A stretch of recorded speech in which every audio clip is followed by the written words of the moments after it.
This is Mouth Media Network, the business of being heard.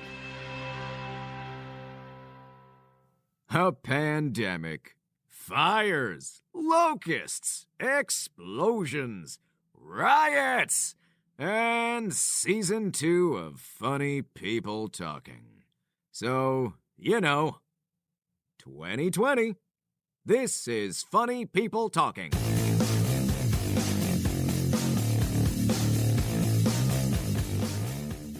Hi, I'm Jen Cody. I am an actress of stage, TV, and voiceovers, and I would rather sit through a very earnest cabaret in the basement of a theater of Maltby and Shires, any musical sung very earnestly by really earnest actors, than sit through Funny People Talking here.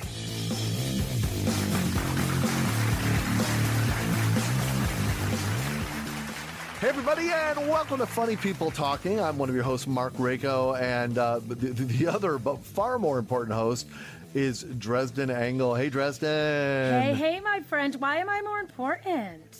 Because you just is. Okay, because I got the funnier, longer name. And you laugh funnier, way funnier than I do, that's for sure. Way funnier. And also, of course, here with us, driving the bus, is Elsie herself, our producer. Hi, Elsie. Hi. Okay, so anyway, also with us today, boy, am I excited. We have an actress extraordinaire. She is dynamite. Her name is Jen Cody. She is an actress, a leader, a Disney princess. She's also the second vice president of the Actors Association. She plays Maggie on Mickey and the Roadster Racers. Sure I do, yeah. And she is an American dancer and actress who's appeared in numerous Broadway shows, including Urinetown, Grease, The Pajama Game. She's well known for voicing Charlotte La Bouff in Disney's animated film The Princess and the Frog. And she's also married to actor Hunter Foster. Power couple. Power couple. Still married 26 years later. Still married. 26. That's awesome. Let's see how it is at the end of this show. But yes, good to go. No, congratulations. Why? Are you going to hit on her?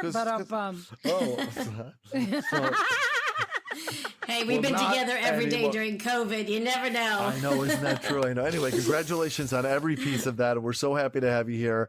And we've got a wonderful show ahead. We're going to have another Dresden moment, something, I don't even know what, from Elsie.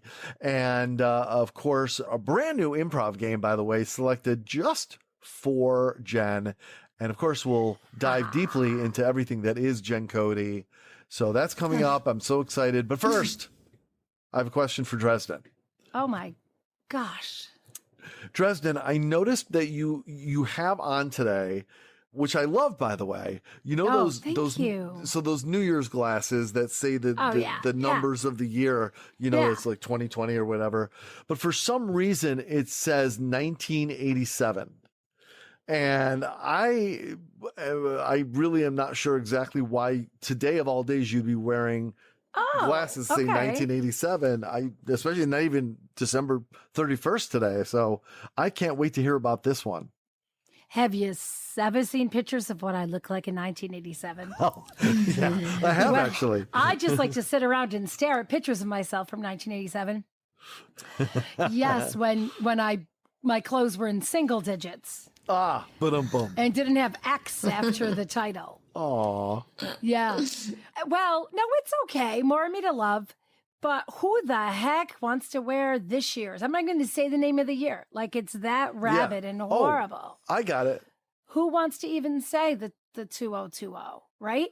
So 1987 was a magical year. You had bands like Duran Duran, the band so nice they named it twice. You had just an array of songs that just, made you want to dance, shake it around. You even wanted to dance on cars in 1987 to Whitesnake songs. Well, they could withstand it but back then, too. Right, because they were better just cars. crack. Yeah. So I'm just going to sit here with my 1987, flipping through my photo albums, wearing my sorority shirt. Okay, it doesn't fit anymore. Looking at my sorority shirt and just let me have my moment. So thank you for not judging. Let me have my moment. That's a song. All right. Excellent. Thank you very much. I admire that viewpoint, the lens through which you look at the year. And 1987, I was a junior in college. Everyone can backfill that and figure out exactly how old I am right now. Anyway, Dresden, thank you very much. We are ready to start the show. Elsie, why don't you tell me to start the show, would you? Start the show, would you? Yeah.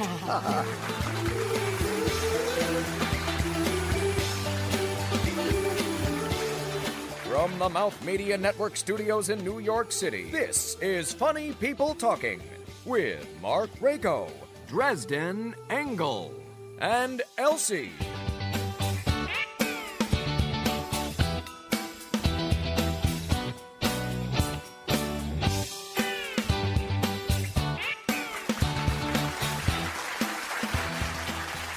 Hey, everybody, we are here. We're still here. We didn't go away. We're still here. You're listening to us, which proves it. And it's Funny People Talking, and also here with us. Thank goodness. Oh, thank goodness it's Jen Cody. Woo! We've got so much fun coming up with her pretty pink cat glasses. Like they're not cat glasses exactly, but Do they make me look smarter? They do. If you took them off, I don't know what I would think, but with them on, right? Where'd she go? Completely. Yeah. No, they do. They definitely. Well, we've got a great show, but quick piece of housekeeping before we go too far. Just to let you know, Jen, on every episode, we would love nothing more for reasons I won't go into now, but I've had a number of close calls with Tina Fey, almost, and our biggest wish in the world is to have Tina Fey on the show, near the show, send a postcard, anything that will connect with the show in any way. Tina Fey is our god. We pray to her and the comedy gods every show, hoping some way, somehow, just by putting out in the universe, that will happen. So you're welcome to join in with us if the spirit moves you. Absolutely. So we will pray now. Dresden, I usually lead off. Why don't you lead off the prayer this time, if you don't mind? Yeah, I'd be happy to. Tina, please sit on our lap. Tina, why don't you reach out somehow, some way? Tina, be really cool. Tina. Be on the show. You know where we are. Call into the show. Tina. We love you. Send us an email. Tina. Thanks. Thank you very much. What do I feel with Jen's beautiful pleading that It could happen. We're gonna get It could happen. I do. Is she in your phone, Jen? I know.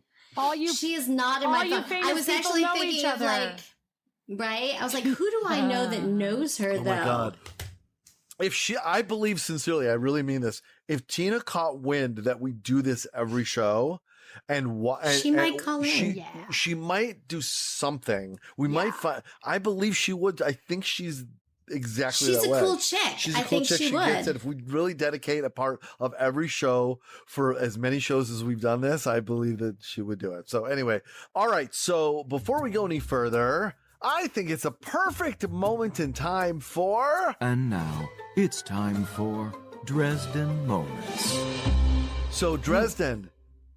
Yes. Oh, I'm sorry. Are you able to be with us at the moment? No, my husband just delivered me some food. Oh, lovely. Okay. Yeah. So, Paul, what did you just ask me? I emailed you I texted you the thing. All right, who's going? Thing.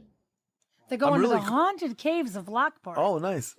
I'm quite motivated to keep this all in the show, actually, by the way. That would be hilarious. That's right. So, you know what would have been better to keep in the show? If you heard earlier when my 14-year-old daughter said, "What is this thing you're taking me to tonight?" I said, "It's called the Haunted Caves of Lockport." And she goes, "It's not going to be one of those pumpkin shit playground kind of places, is it?" Yeah, and probably. I'm like, oh, she's not a kid anymore. She's 14. Pumpkin shit. So that should be their tagline. Come to the Lockport Haunted Caves. We're not a pumpkin shit playground kind of place. Maybe if you told her it was pumpkin spice, that might have just like... My girl ain't basic. My girl ain't basic, okay? That's right. That's right. All right. Anyway, so back to the Dresden moments. Yes. So I'm very fortunate in my day to work through public relations and performing with some known celebrities.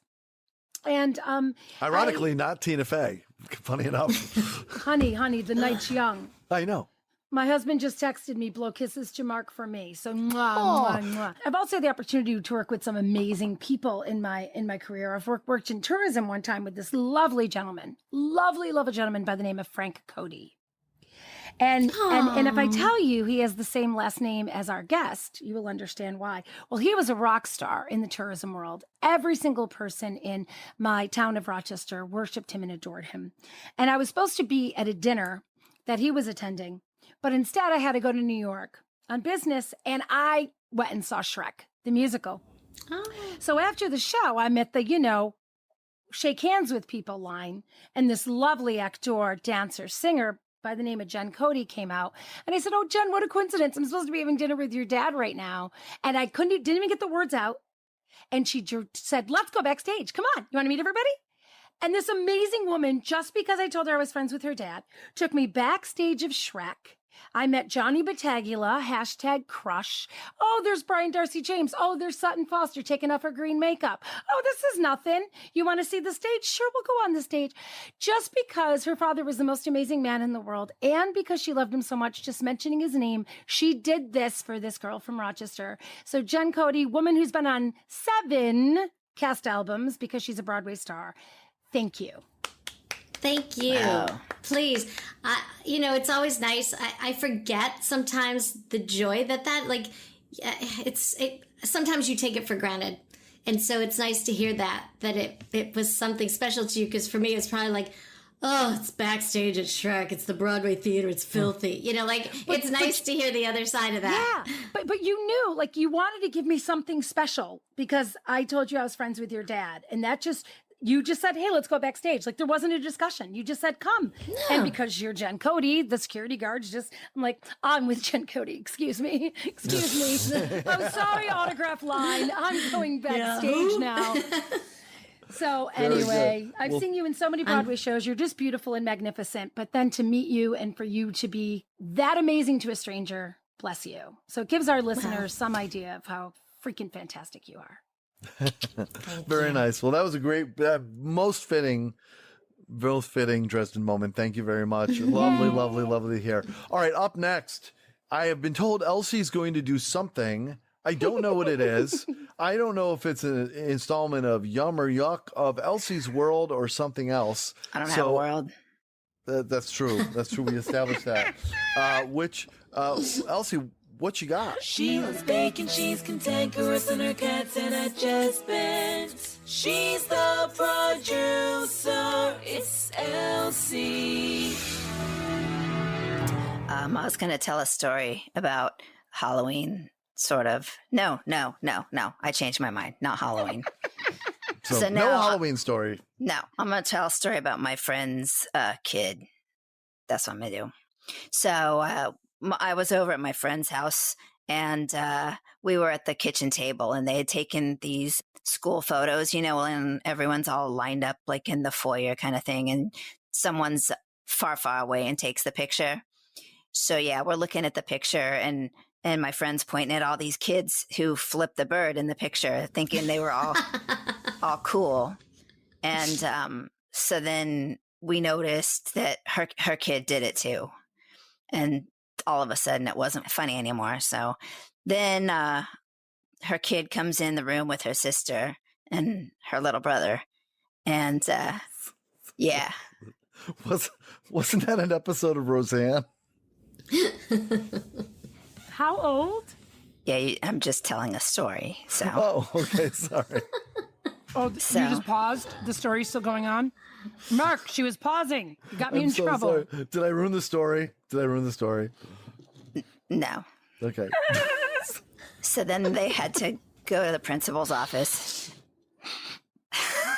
What? So at the principal's office, it didn't go so well. I'm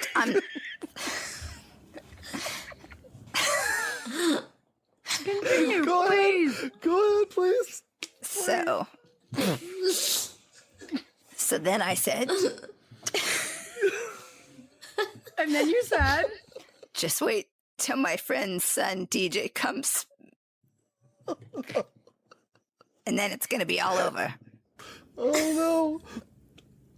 Is that the end? Yeah. Oh, thank God. Jen's crying. Jen's crying. Oh, my God. She had to wipe beneath her pretty pink cat glasses. I'm not sure, but I'm pretty sure that Elsie might have broke up on that one a little bit. Oh, my God. Oh, my God. Elsie, how old is the child? Which one? The one the child, the offspring that flipped the bird. Becky, I think she was in high school. How did I know her name was Becky?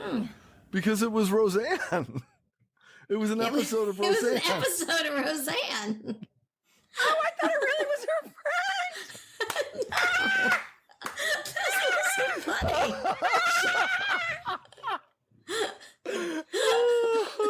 So that's all she had to share? Yes. It's just the reruns of Roseanne.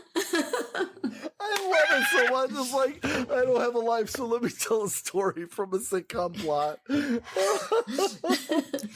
Oh my God, I'm sweating. Yeah. Oh my God. That was worth every second of that, Elsie. Thank you very much. All right. So that I can somehow collect myself, we're going to take a quick break. When we come back, it's time. It is time for a really fun improv game that I think Jen is going to have a good time with, and everyone else will too. Right after this.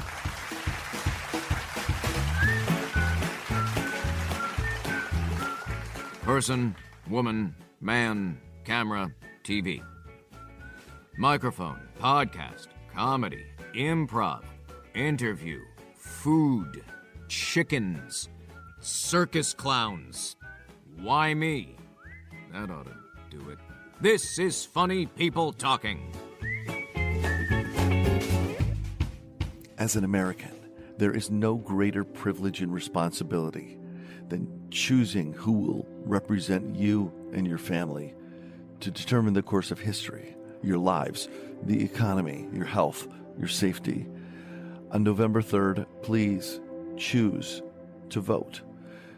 To vote early, or if you need an absentee or mail-in ballot, please visit vote.org. Your future self thanks you.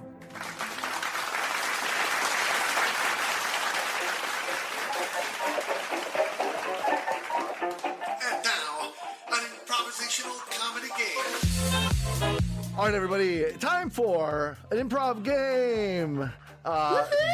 This one we've never played on this show, and it's called Oscar-Winning Moment. And the idea behind it is that it's similar to our game, The Big Announcement, where you have a small thing to share, but you deliver it as if it is your Oscar-winning moment in a film. So, in other words, as if we are watching a clip from the film that is the moment that probably was that Oscar-winning moment. Actually, Mark, can we later in the show play some audio of Jen's Yeah, I'm going to do that when we're doing the interview with her. Yeah. No, I know. I'm just saying, like, that's going to be my bar. Yes. It's going to be that high as her blue blood scene. Everybody hanging with the show because you have to love that. I love that so much. We will definitely do that. Absolutely. When I saw that, I was like, yep. She obviously we all know who she is, but when you watch that, you're just like, yep, she's got the goods. She should have her own show, blah, blah, blah. I don't do anything small. Nothing small. Anyway. Me neither, unfortunately. I actually watched that wondering if there were a couple in there you just stuck in off script just because the spirit moved you. An excellent one. So. Oh, the whole beginning was improv. Yeah, I believe it. So. Yeah. Anyway, okay. Awesome. So let's start out. I actually would love to start with Dresden if we could. If I could put you on the spot, Dresden. So, Jen, why don't you come up with a suggestion? And basically what it is, okay, so an example might be Dresden has discovered that she is a hangnail. Or the kids will be late home from school. Or Roseanne's been preempted tonight. Or it could be any small piece of news, very small, like I don't have any more coffee.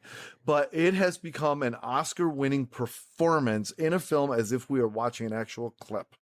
So So what? How about? Oh, I have to wait till we start, right? No, this is it. Oh, we're in it. Oh, this is it. We're in it. It started because this happened to me today.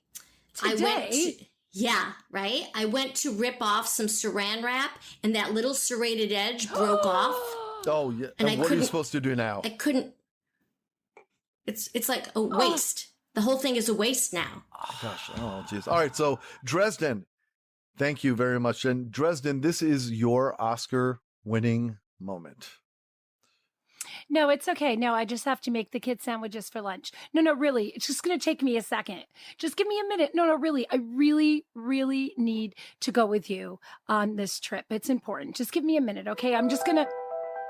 Wait. Oh my God. Oh. The plastic wrap. Mother, you don't understand. It's so big and it's so shiny and it's nothing. I can't make the sandwiches and it's now only a weapon. Do you see this weapon in my hands? The children have no sandwiches! Ladies and gentlemen, Dresden Engel. Very, very, I don't know what the good. heck that sounded like. Well, Holy crap, sorry. I only assume you're lightheaded right now. That's all I have to say. Oh my God, that I didn't breathe properly. Thank you. Oh my God, thank you. Thank you for calling that out to my aging college professors who are listening and knowing I didn't breathe properly. Thank you. Oh no, I was just saying I probably would be lightheaded, so I assumed you would be.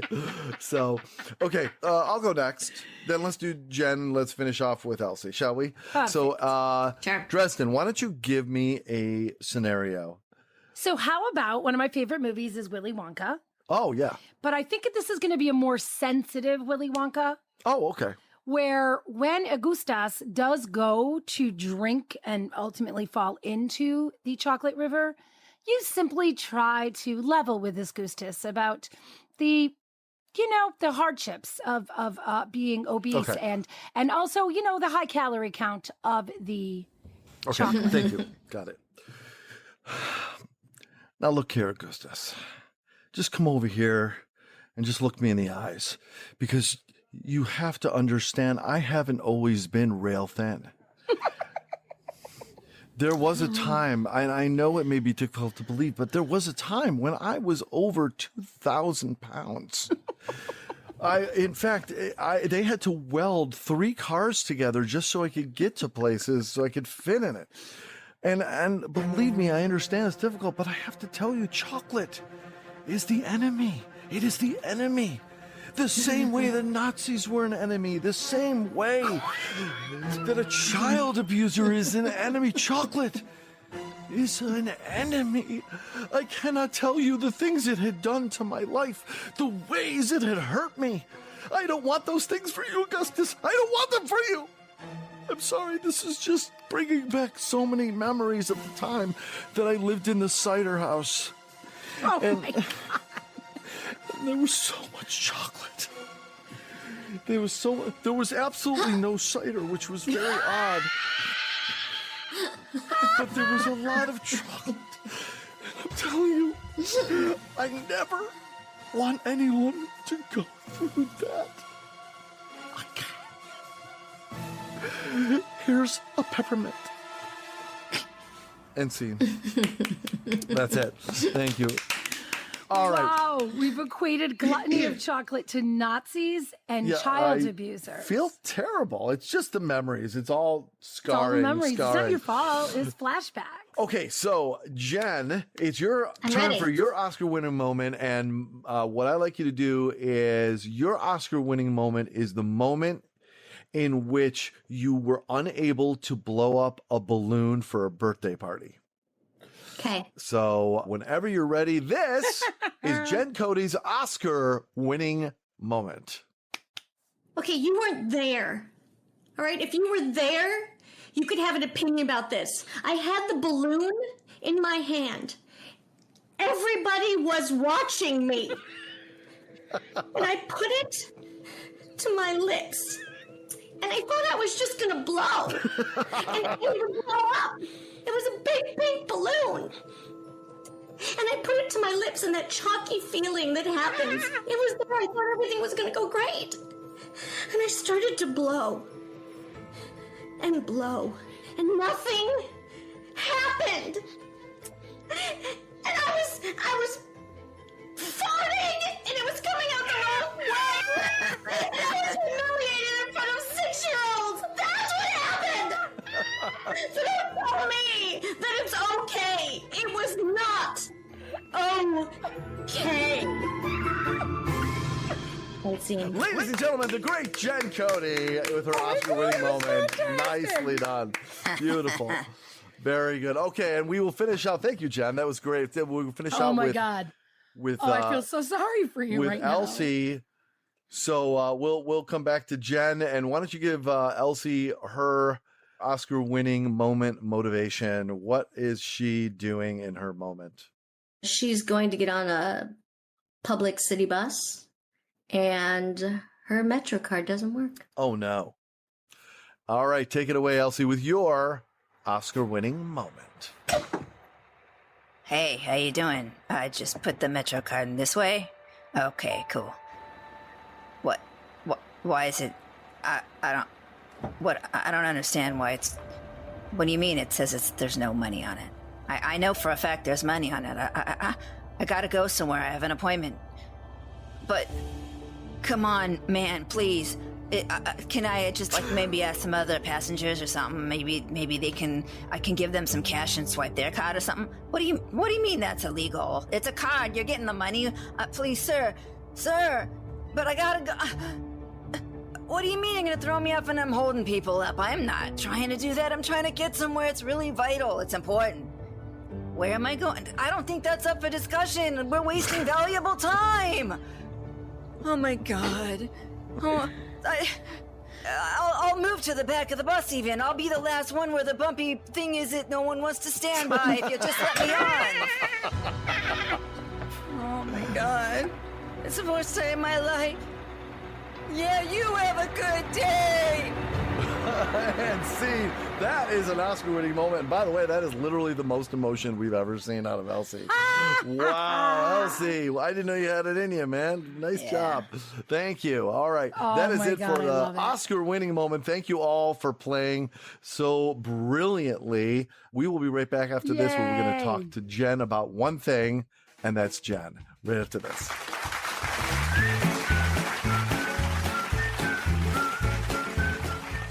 Make sure to follow us on Instagram at Funny People Talking and Elsie at Elsie the Producer. And please, for the love of all that is holy, subscribe to the show and leave us a damn review and a really, really good rating on iTunes. Pretty please? Thank you.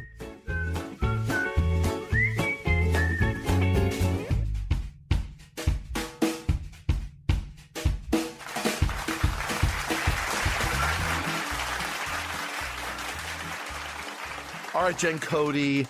Okay, I'm going to start with this. I'm going to play a clip from your appearance on Blue Bloods first, and we are going to, well, we're not going to judge it, but we're gonna applaud it. So you can judge it. I don't know. It's only a couple steps above the balloon. I mean, the balloon was that good. So can I set the visual? She's standing in a bra and some kinds of undergarment with a jacket on. And she's not, let's just say she's not going to a job on Wall Street. And it was the coldest day. It was freezing out. That's so funny you say that, because when I shot on Blue Bloods, it was during the polar vortex as well. And we shot. That is so funny. You guys have that bonding moment. We were wearing the warming. So I played an NYPD sergeant, and we were in the forest. I was with Donnie Wahlberg and the female star. I can't remember her name.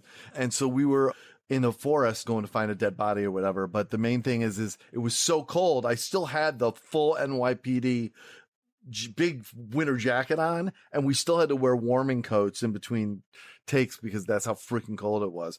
I was not in my bra. Yeah, well, she was I know, naked, that's my point. There was no my lips are blue if you look close enough. Still now. Oh my God. All right, here's the moment right here. Well, it took you long enough. Hey, miss. Yeah. I think you need to take a break. I'm looking for Mike. Yeah, he's clearly not looking for you. Mike! Yeah! Miss, I need you to give it a rest. Says who? Ma'am, you need to stop. You're disturbing the whole block. Mike, you gotta come down! All right, ma'am, listen, I don't have to write you a summons, okay? Leave me alone! Hey, all right, you're coming with us. Hey! She bit me. Listen to me. If you ever try and bite me, that will be the last solid food you ever eat. You understand? Okay, that right there, that's my favorite. That timing of that is so perfect, that last mic. Oh my God. So we need to know, was that last mic was improvised? I know. They were so great. They were so worried about like pushing me down on the ground. I'm like, just do it. I'm a stage actor. actor. You have to pause and deciding if she's going to risk it and then just go ahead and yell again. Oh my gosh. Okay, so the question I would love to lead with after that is doing a scene like that, as you look at the tapestry of what you hoped your acting career could be, as you were younger, I should say, and as you kind of looked ahead and see, geez, I hope I can do this, I hope I can do that. Where does doing something like that, in all honesty, fit on that tapestry as far as things you hoped you can do, is to have moments like that? You know, it's funny. I don't think I thought of me for that part. I was working out at a gym, and one of the writers of that episode was in a class with me. She said, you should see this girl for this part. And when it came across my agent's desk and it said crack whore, he was like, you're the wrong person. But, yeah, I think all of the characters that I play have a little bit of fire in them. However it comes out is different. I never thought crack whore, but now when I play like normal people, I'm like, ugh, I wish I was playing the crack whore. Oh my God. I just love that was known as, so you're in the credits on Blue Bloods. Yeah, and I did a voiceover once for American Dad, and I played old legless whore. So you have whore twice. You have whore twice. I'm so jealous. I can't. Oh, I've played a whore many times, but that's the only time I've been called a whore. Oh no. Legless Mexican. And I'll remember the character description said that when she flipped tortillas with her stumps, and she smelled like an old wet jean jacket. Stop. Wow. No. That's a moment where you say, please let me get this one, please. Please. Wow. Okay, so flipped tortillas with her stumps. I gotta put that So down. I realize that when people who know about Jen Cody think about Jen Cody, they honestly, I mean this in all seriousness, they don't think crack whore. They think princess. They think princess. They think Broadway.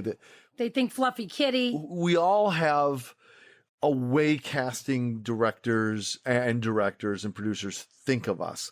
Who are you that you, like? What does Hollywood or what does Broadway think you are?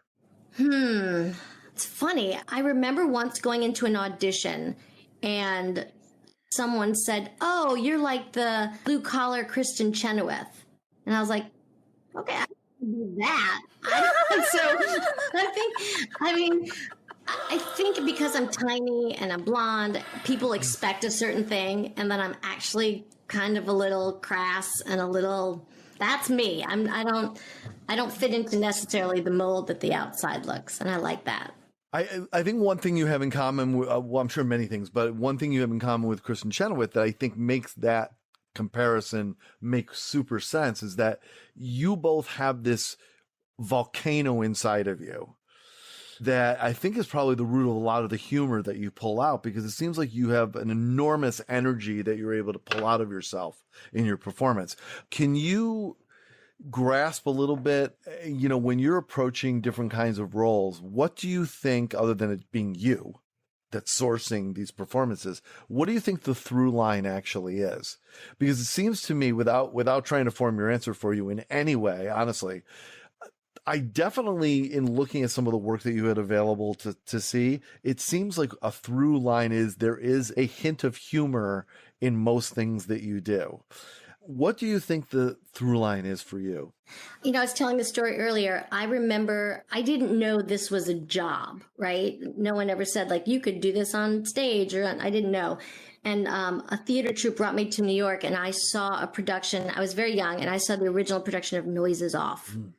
And I remember sitting in the audience, and everyone around me was roaring with laughter. And I'd never been a part of that before, that all these people could laugh at the same thing. Oh, it's amazing. And the actress who came out on stage, Deborah Rush, was playing Brooke, and she came through the door, and she was this actress playing an actress. And she turned upstage, and there was a mirror on the wall, and she started doing mirror exercises with herself. And something in my mind clicked, and I remember thinking, oh, that's comedy.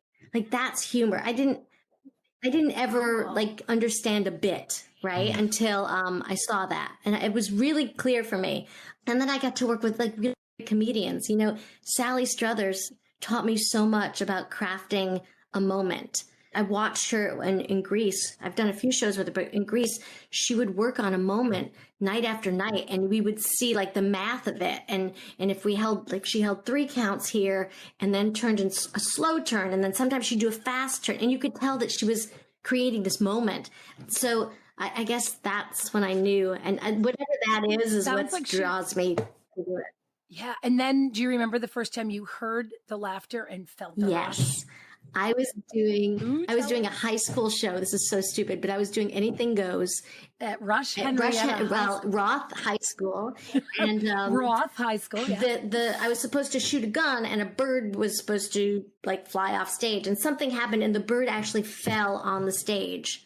And while they continued the scene, I went over and gave the bird mouth-to-mouth resuscitation. Wow. Oh my God! And the audience, like, we stopped the show. The audience was going crazy, and I was like, oh, I get what this is now. And it's like, it's like a drug. It's interesting to hear you talk about crafting a moment. I remember the first big film I worked on was actually as a background actor with Steve Martin. And I watched Steve Martin being, as a very physical actor, truly engineering and rehearsing every moment of what he was going to do that seemed like an effortlessly, completely extemporaneous set of moves, but they were so choreographed and carefully thought out. And then when I watched him do that, then I watched him do the scene, and it didn't seem like it could be the same person doing those things, and realized how much this is all about engineering, ultimately for the audience, a simultaneously involuntary emotional reaction. It's such a cool thing. So can you talk a little bit about going from those stage experiences into doing TV or film, and having to adjust, not just for the process, but the fact that you didn't have that audience to laugh at you now, and having to still execute? I don't know. I think it's a little misleading, because I got a television show written by Paul Reiser. I got cast and I went out to LA, and my first scene, I had like all these scenes in it, but for some reason they did my big scene, which was the final scene first. And it required ranting and raving. And we like did a couple takes, and the director came up and he said, "Where's the energy that you had in the audition?" And I was like, "Oh, I was so afraid of being too big." And he's like, "No, can you just do what you did in the audition?" And I was so worried about making it for this box that I was losing the energy that they wanted for the character. And I realized a lot of that is you do you, and film and TV is so much about the director deciding what they want to show. So it was a real learning lesson. And then when I got back to my trailer, I like had this realization, and I ran outside and I said, "Did you do this scene first in case I was terrible and you had to recast?" And he was like, "Wow. Yeah." Wow. I mean, he was honest, but it was the reality of thinking, oh, wow, I was this kid from New York and they didn't know if I was going to produce. So I love that you asked, and I love that he was honest. That was great. What happened to that show? It was a pilot. It was Bobby Cannavale and me and Meow. And the guy who was from Pretty Woman. The gentleman, I can't remember his name. Just kidding. Jason Alexander? The hotel character man. The Mercedes Rule. It was really good, but didn't get picked up. Well, that happens. So how many times were you told while you were doing Princess Charlotte, how many times were you told to give them more? Never. Never. Guys, there are fan sites. We're talking about Princess and the Frog. There are fan sites that want you to be nominated the ultimate Disney princess of all time. Sure. Like, you are so loved on Disney fan sites. I actually just did another thing 2 weeks ago with Charlotte, and I hadn't done Charlotte in a couple years, so that was wild. What'd you have to do to tell yourself to get back into Charlotte? I actually watched the movie because, when you're in it, and so much of that movie we made, it was videotaping me like in a big room. I had a lot of space. And I remember this one scene that was cut where Charlotte has a reaction to something about not getting what she wanted. I can't really remember the scene, but it was going to cut to like China and Africa with all these people like covering their ears because Charlotte was screaming. And I did so many takes where I was just screaming on the floor, like having a tantrum and stuff. But yeah, that scene didn't make it in, but they never told me to be bigger.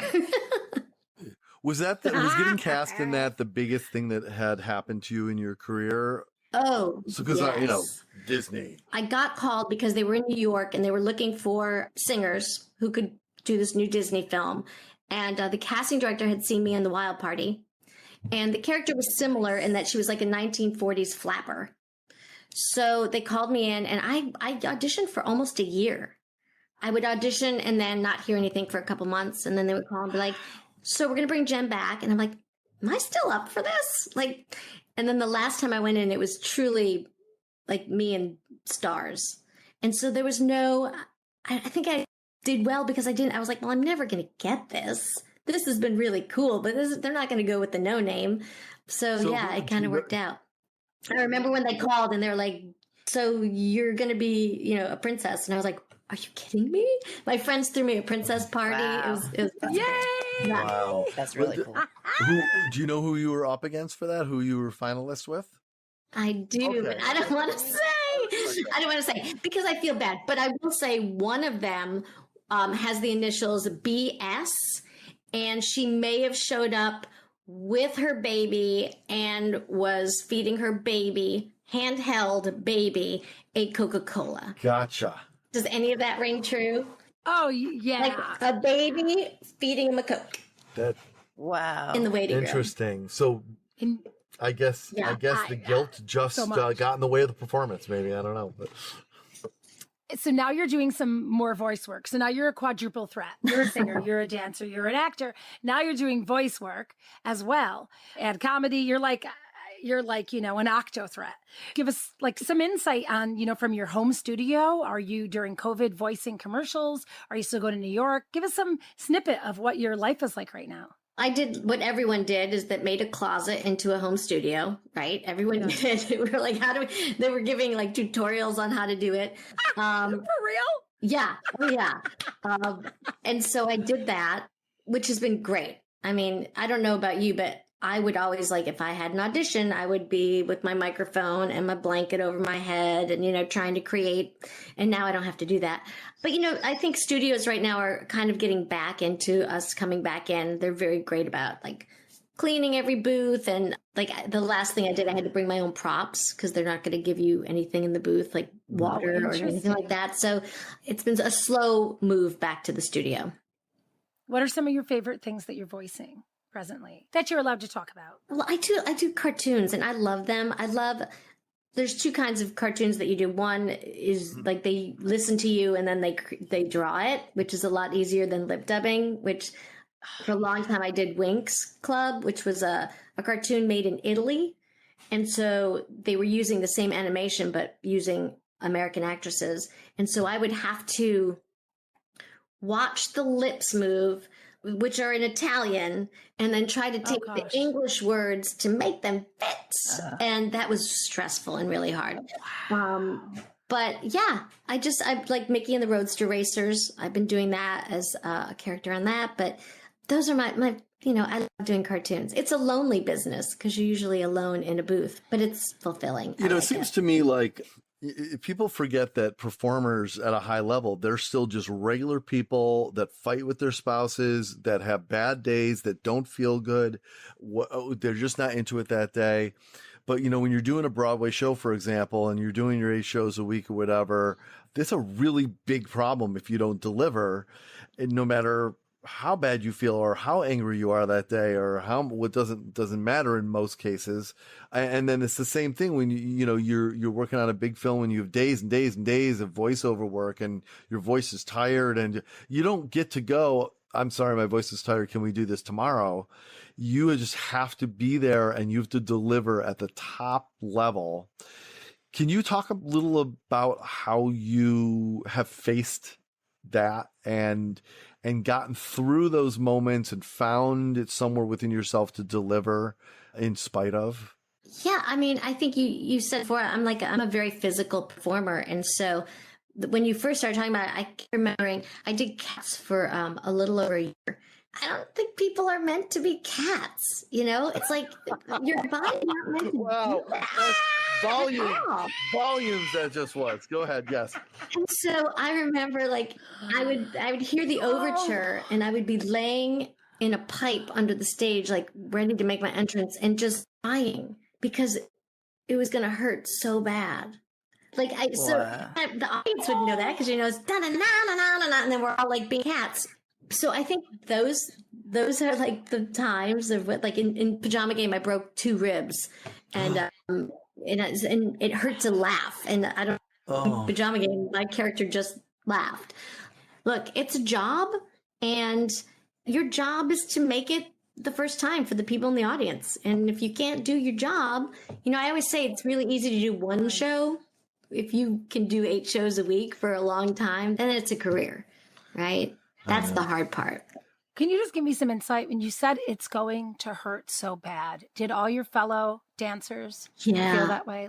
When it's a show as dance heavy as Cats, is that just the way a dancer's life is? I mean, I could tell you in the Broadway dressing room that everyone would have heating pads on their chairs.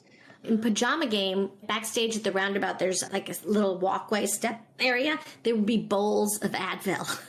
Oh, gosh. So, yeah, I think that's part of it. It's just the pain is part of it. Let's go back in time a little bit, further back than that. And you talked a little bit about the moment of learning that you had the film. What's the first moment that you actually felt like, gosh, this might happen? This career is actually turning. Something is happening. I think maybe I'm making it. Because by the way, I wouldn't be surprised if you totally feel like, I'm not even sure I'm making it now. I mean, I know I've had some stuff. That's what I was going to say. Right? I was like, have I made it? I know. I mean, everyone has a different idea of success. I'm just happy that I get to do it and it pays my bills. To be honest with you, I think making it, I don't know really what that means. I'm fulfilled, so I guess that I've made it. But can that change on a dime? Oh, yeah, sure. Tomorrow I could find out I'm not going to work again. Everyone has that thought. So right now I feel very content. I haven't worked since March when I did a TV show. So it's been a while, but this too shall pass. So you're married to someone else who's got it done, Hunter Foster, and he's married to you. And the question, yes, as far as I know, the question I have is, it's so important to be with someone who understands what you do. I know my wife and I understand each other enough as performers or as people in entertainment that we understand some of the things that go along with that emotionally, dedication wise, the hours, the weird things you have to do, the needs you have to support each other and, helping learn lines or whatever it is that you do. But my question is where does being with someone that's also creative like that become a complication in you living your entertainer life? And I'm not even speaking about him particularly, but you're just an illustration of that. Yeah, I mean, look, marriage is not, it's great and it's hard and it's another job. You have to work at it. But I think, we had to put up some fences, right? Because we both were traveling a lot and we were like, okay, here's the deal. We can only take a job that will take us away from each other for 3 weeks.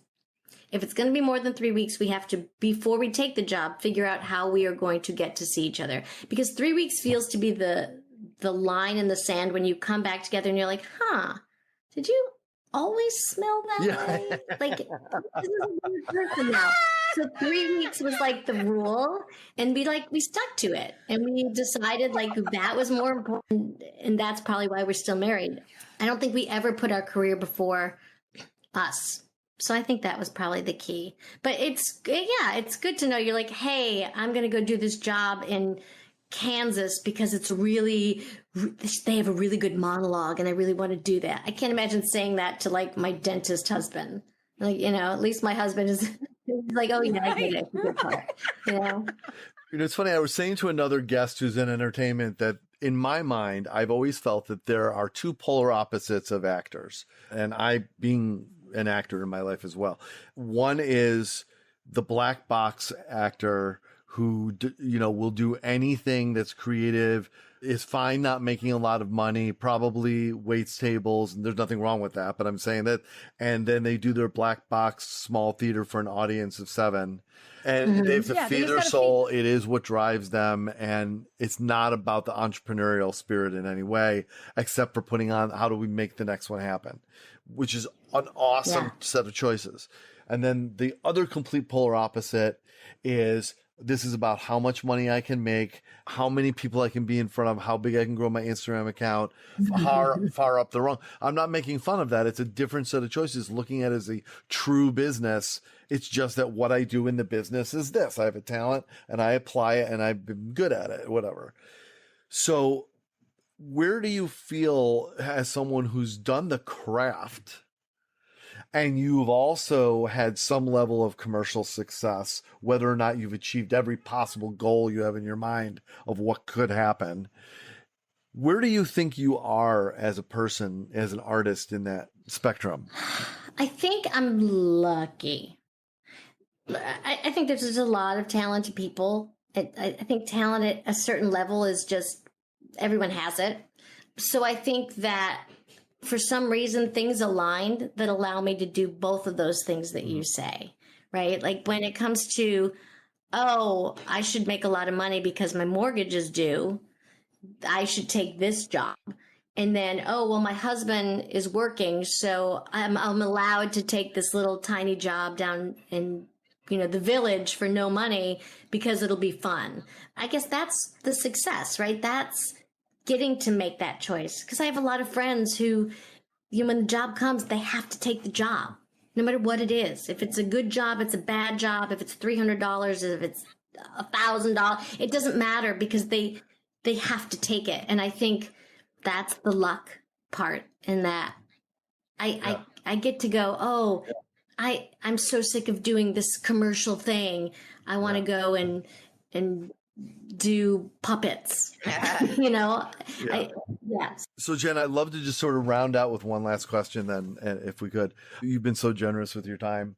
We talked about humor being potentially at least one through line for you through a lot of the things that you do. And you have a very natural, well-developed sense of humor.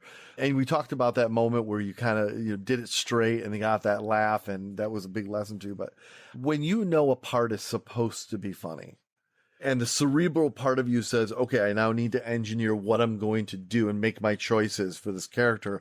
And it's not just about, well, let me do it and see what comes out. Although I know that's a part of the process. How do you approach it to say, this is supposed to be funny, so what am I going to do with that? All right, so I'll leave you with, I did Spam-A-Lot a couple of years ago. Very funny show. I played Patsy, which... You were amazing. I was a boy, but I also had to play this other character in the show, and it was the guard. And I'm tiny, and so it was already funny, and it wasn't my scene. And so I was completely drunk and still the whole time, kind of like wavering, like I was falling over. And that should have been the scene. And then I said, it just feels like it needs a button. They're already, I'm so little as this guy. So I had seen Tim Conway do the fall down the stairs. The slow fall down the stairs? That was on the Carol Burnett show. Yeah. And I said, I just have this idea. Can I try this? And when I got stabbed at the end of the scene, I took, 6 minutes to slowly fall. And then my head hit. And then I slowed. That, to this day, anytime I'm back in Rochester, they're like, the guard! Not Patsy. Not all Patsy. Parts I banged coconuts at Juba. Just the guard.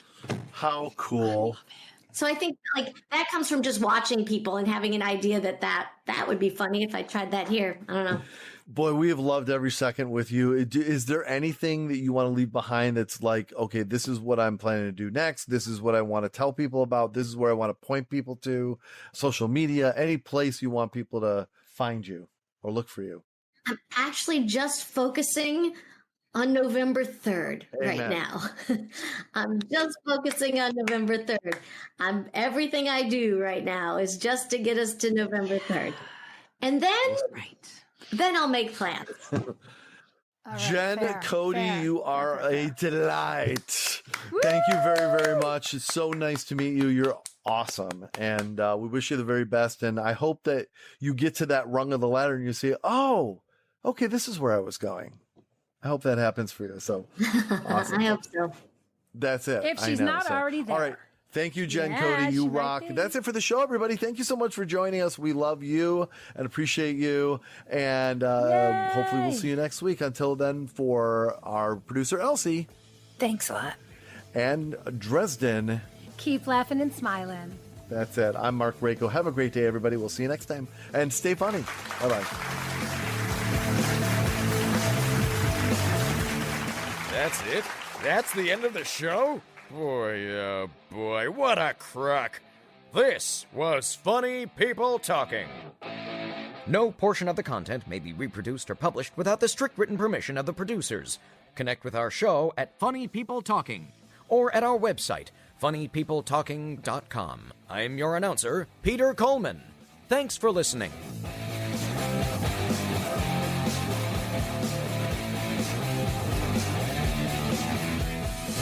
This is Mouth Media Network, the business of being heard.